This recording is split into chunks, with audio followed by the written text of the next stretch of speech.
Imagine being a business owner in the year 2020, first the coronavirus pandemic, then riots? Let me get this straight. They're rioting in Minneapolis because George Floyd was killed by an officer who knelt on his neck until he died. 3 other officers stood around and watched. All 4 were charged right away.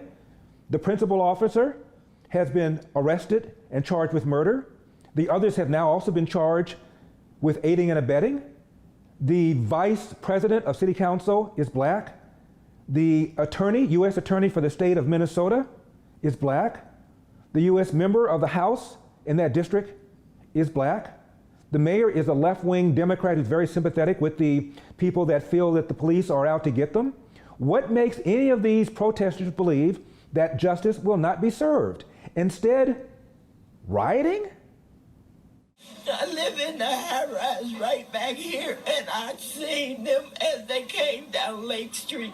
But then they turned and started coming over here, and I'm sitting out looking in out my window.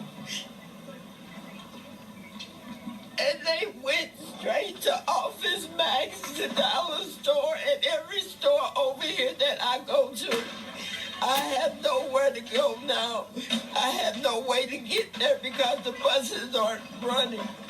These people did this for no reason. It's not going to bring George back here. George is in a better place than we are. Last night, I'm going to be honest, I wish I was where George was because this is ridiculous. These people are tearing up our livelihood. This is the only place I could go to shop. And now I don't have anywhere to go. I don't have anywhere to get there. And imagine being the mayor of a city like Atlanta, which saw fires. So what I see happening on the streets of Atlanta is not Atlanta. This is not a protest. This is not in the spirit of Martin Luther King Jr. This is chaos. A protest has purpose. When Dr. King was assassinated, we didn't do this to our city. So if you love this city that has had a legacy of black mayors and black police chiefs and people who care about this city, where more than 50% of the business owners in Metro Atlanta are minority business owners. If you care about this city, then go home. Ice Cube offered this charming observation. How long will we go for blue and black crime until we strike back? End of quote. Before we strike back? It is rare for the cops to kill anybody, let alone a black person, let alone an unarmed black person. Look at this from the Washington Post. U.S. police officers have shot and killed the exact same number of unarmed white people as they have unarmed black people, 50 each, end of quote. Strike back? Heather McDonald with the Manhattan Institute says that a cop is 18.5 times more likely to be killed by a black man than an unarmed black man is to be killed by a cop. Senator Cory Booker says this is all about, quote, deep injustices, end of quote. I wish we lived in a nation that 30 plus years later, there weren't still hundreds of thousands of parents feeling like they have to teach their black boys about how not to get killed by police. In other words... Then you just do it. You got to think about your life. Being a black man in America isn't easy. The hunt is on. And you're the prey. All I'm saying is, survive. But when the police kill an unarmed white person, it's not quite the same news, is it?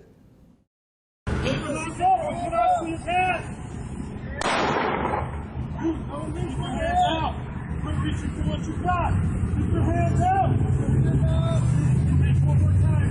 Out and stop.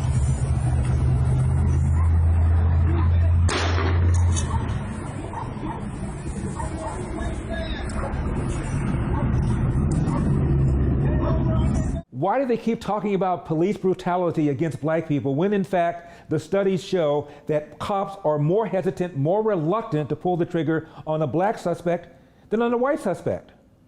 Unfortunately, politics involves telling people what they want to hear. And what people want to hear is that a certain kind of villainy can explain almost all of it.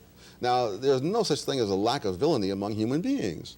Anytime you take any large group of people, you have an almost inexhaustible source of sins. And if you want to look into all those sins, you can go on forever looking into them. The question is whether those sins explain the numbers you're talking about. To what extent do you find that then that the welfare state is trying to preserve an ethos which precisely, I understand you to say, we need to liberate ourselves from? Yes, that politics really involves getting people to vote for you, and people vote for you when they think that they can depend on you, when they are dependent on you. To the extent that people become self-reliant and can feel they're perfectly capable of taking care of themselves, to that extent do you lose your hold on their votes. How do we know politicians frequently lie to advance an agenda to get votes? Because every now and then you'll get one to admit it. Jerry Brown served as governor in California twice, 2 terms each. But in the middle, he was out of the office for a number of years and assumed he was never going to run again. That is why you got this candid assessment of what politicians really think and what they really believe from Jerry Brown when he was out of office. Listen to this. And you said something a moment ago that I have to follow up on and I have to draw you out on. You said you don't have to lie anymore now that you're not a politician. What did you lie about when you were governor? Well, it's all a lie. You're what did you lie about? What did you lie about? All right, now here's what. You run for office and the assumption is, oh, I know what to do. You don't. I didn't have a plan for California. Clinton doesn't have a plan. So you said you had a plan. You said you had a plan for California and you lied because you didn't have a plan. You say you're going to lower taxes, you're going to put people to work, you're going to improve the schools. The schools are, you're going to stop crime. Crime is up, schools are worse, taxes are higher. I mean, be real. Now, as for Ice Cube's statement about striking back, at whom, Mr. Cube? At whom? Fact, blacks kill twice as many whites, 500 as whites kill black, 250. Fact, blacks, 13% of the population, are 50% of the homicide victims. Fact, of the 50% homicide victims, almost all are killed by other blacks. Fact. This means roughly 3% of the population, that's the population of young black men, and that's the population that's primarily committing the crimes against other blacks. 3% of the population commits nearly 50% of the nation's homicides. End of quote. Now, it is true that Martin Luther King did say that riots are the language of the unheard. But when people quote him, they often quote him out of context. Here's what else he said about riots. Now what I'm saying is this. I would like for all of us to believe in nonviolence, but I'm here to say tonight that if every Negro in the United States turns against nonviolence, I'm going to stand up as a lone voice and say this is the wrong way.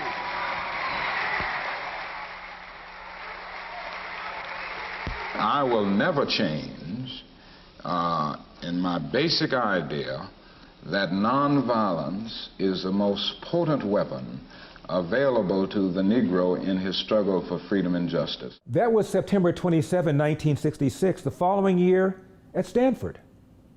And let me say, as I've always said, and I will always continue to say, that riots are socially destructive and self-defeating. And 5 months before he was killed.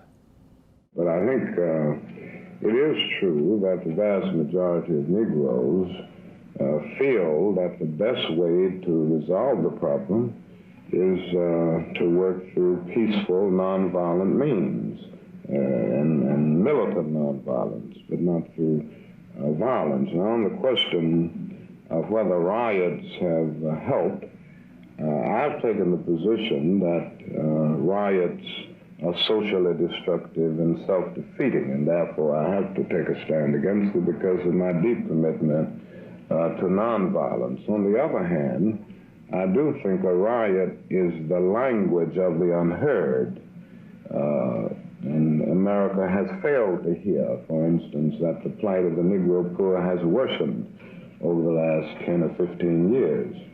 I think it has also failed to hear that large segments of white society are more committed to tranquility and the status quo than to justice and humanity and equality. And in that sense, I think the riots have called attention to something. Not that they have brought about social transformation, but they've called attention to a very serious problem in our society. But I couldn't say that they have been helpful in the sense of really bringing about structural change. I haven't seen any basic change that has come through riots.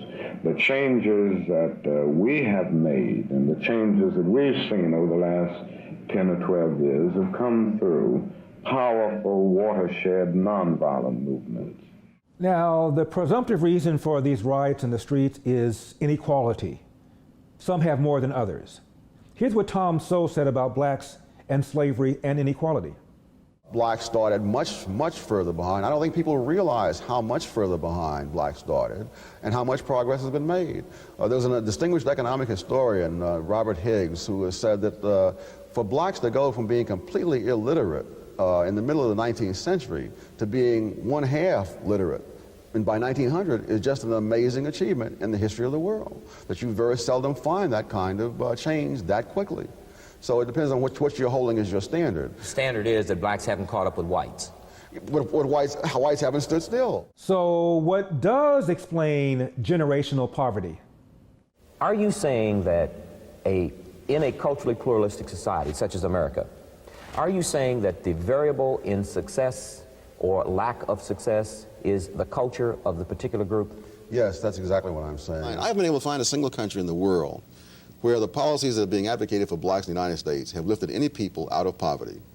I've seen many examples around the world of people who began in poverty and ended in affluence. Not one of them has followed any pattern at all like what is being advocated for blacks in the United States.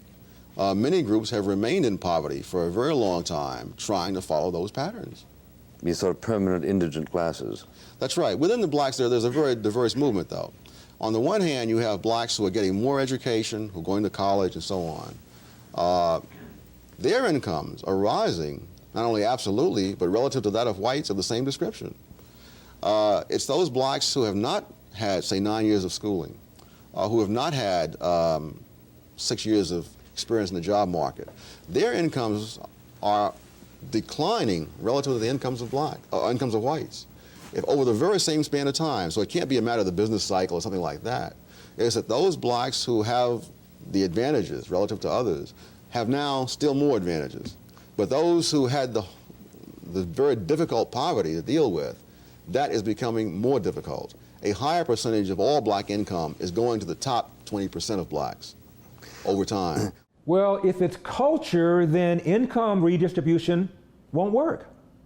Even if the free market system equitably works and everyone progresses an equal amount, that person who started out with a lesser share of the capital is still going to end up with a lesser share of the capital. That's right. And there's nothing in the free market system that's going to enable him to make up for what was a purely arbitrary deficit in the first place. And given that the kind of people who become successful capitalists do not become that way by giving away their wealth voluntarily, isn't it necessary to forcibly redistribute wealth before you can begin to operate under a capitalist system? No, it is not. The only way in which you can redistribute effectively the wealth is by destroying the incentives to have wealth. And the question is, what is the way, what is a system which will offer those people who are so unlucky as to be born without good positions, what is the system which will offer them the greatest opportunity? The answer, as Bono discovered, entrepreneurial capitalism. So some of Africa is rising, and some of Africa is stuck. The question is whether the rising bit will pull the rest of Africa up, or whether the other Africa will weigh the continent down. Which will it be? Stakes here aren't just about them. Imagine for a second this last global recession, but without the economic growth of China and India, without the hundreds of millions of newly minted middle-class folks who now buy American and European goods. Imagine that. Think about the last 5 years. Rockstar preaches capitalism. Wow. Sometimes I hear myself and I just can't believe it. But commerce is real. That's what you're about here. It's real. Aid is just a stopgap. Commerce, entrepreneurial capitalism takes more people out of poverty than aid. Of course, we know that. Now, let's talk a little bit about institutional racism. Speaking of which, do you know that Democrats run almost every single major American city? Check this out. New York City, Democrat. Los Angeles, Democrat. Chicago, Democrat. Houston, Democrat. Phoenix, Democrat. Philadelphia, Democrat. San Antonio, Independent. San Diego, Republican. Dallas, Democrat. San Jose, Democrat. Austin, Democrat. Jacksonville, Republican. San Francisco, Democrat. Columbus, Democrat. Fort Worth, Republican. Indianapolis, Democrat. Charlotte, Democrat. Denver, Democrat. Washington, D.C., Democrat. Boston, Democrat. You get the point. And their excuse when things don't go well? Racism. Let the plantation called New York City be the city of God, a city set upon the hill. Are you also blaming racism? Yeah. For that failed union vote in Chattanooga? I'm blaming much more culture than I am race. I think there was an undercurrent of some race. Okay, now stop. To the point where now more than half of white Americans have these anti-black attitudes. Possibility number one, 12 Years a Slave wins Best Picture. Possibility number two, you're all racists. The mass majority of whites do not want their children to have babies by black men. With the Tea Party, they are mean, racist people. Take longtime Detroit area Congressman John Conyers. He served in Congress for decades. And when he was asked why it is that this area of Detroit is not doing well, but this area right adjacent to it, which is largely Arab and Muslim, is doing well, Conyers had a ready answer. This is from a piece in the Orlando Sentinel. Quote, "The few faces that populate these lost streets are African American," referring to the black area. Detroit's veteran Congressman John Conyers has a ready explanation for the jarring change at Warren and Central. That's where it changes from black to Muslim and Arab.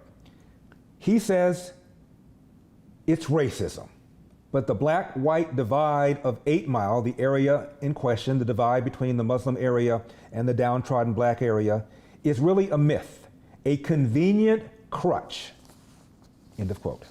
And of institutional racism. Remember when Freddie Gray died in police custody in 2015?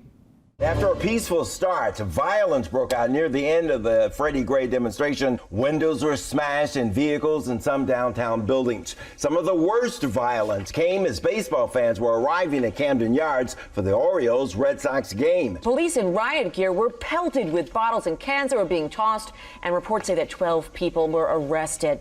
Let's see, at the time of Freddie Gray's death, the number 1 person in the police department, black.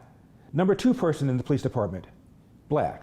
The state attorney who brought the charges against 6 officers, black.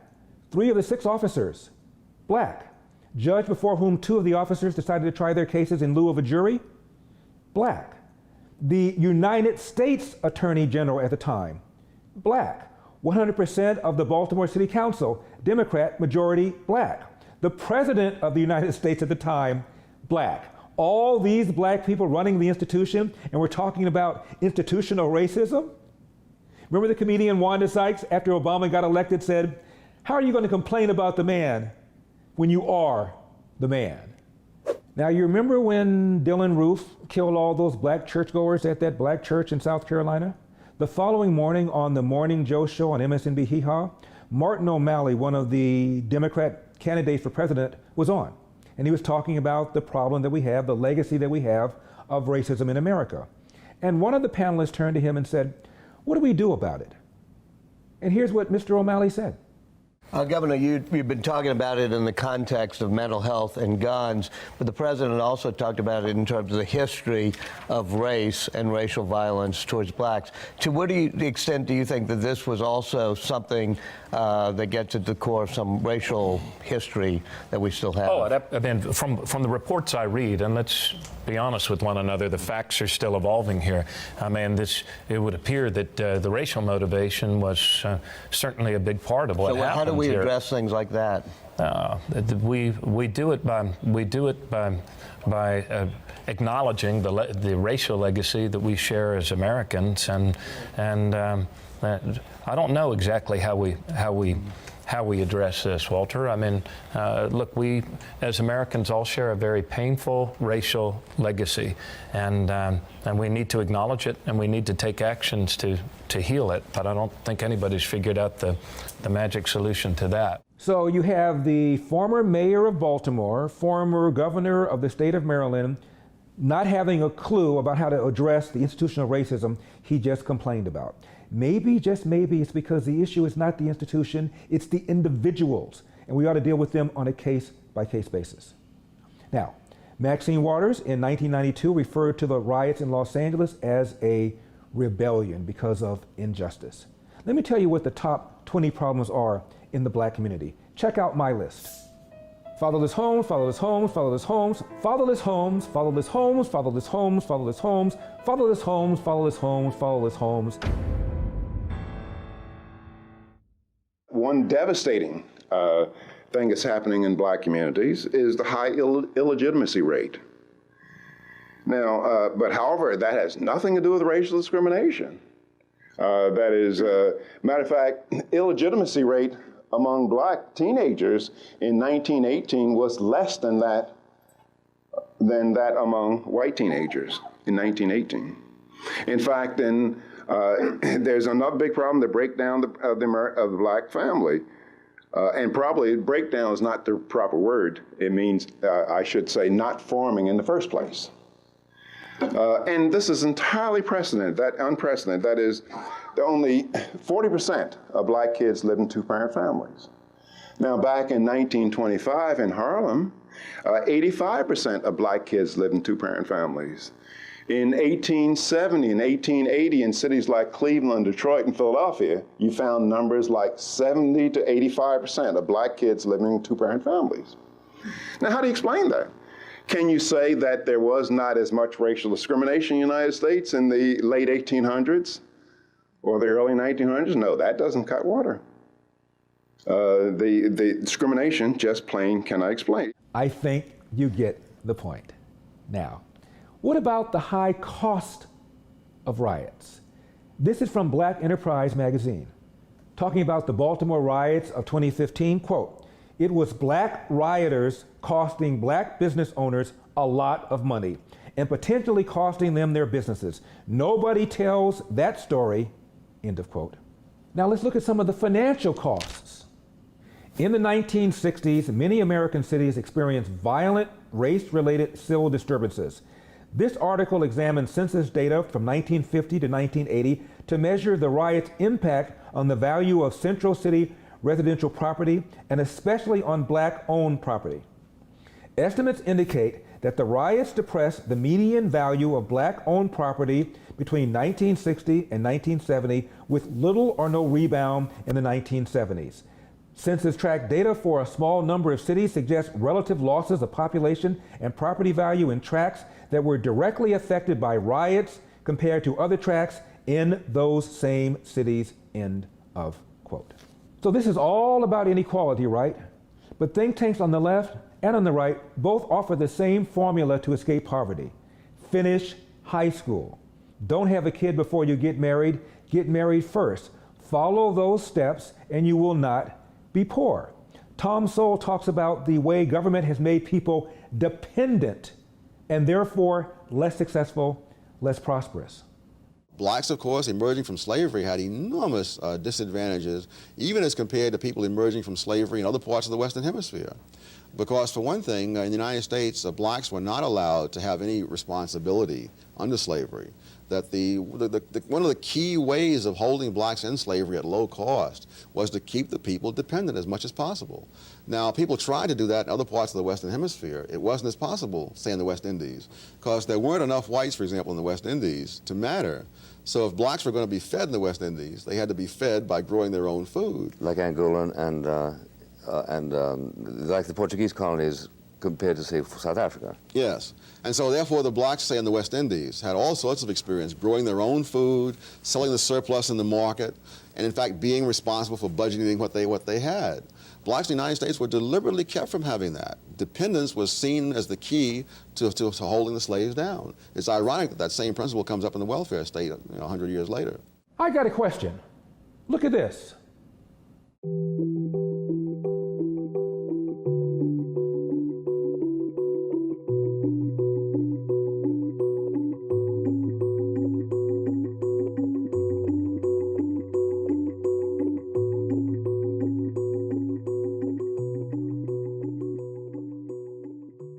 Is this going to be deducted from my reparations account?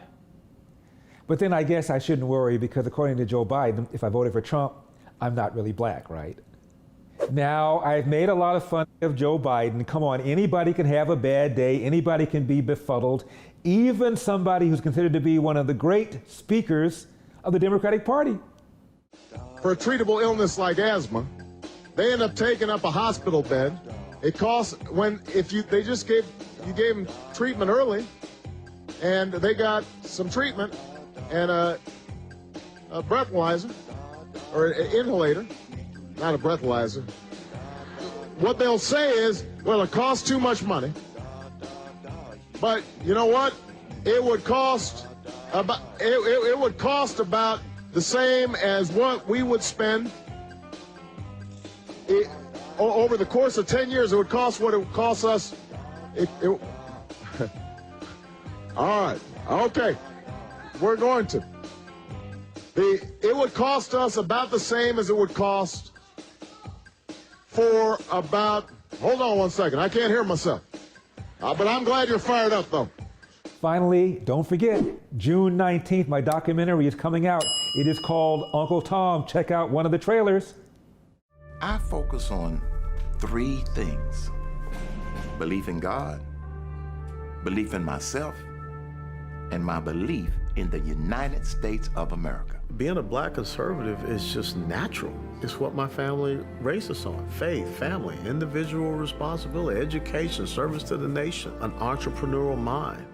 Being a business owner in America is one of the greatest privileges of being an American. I think black Americans should believe and uphold the ideas of constitutional inherent rights. I always felt that if I worked hard, that I could overcome the circumstances of my life. I never felt that because I was black or I was poor or a woman, that I couldn't do something. Humans are naturally conservative.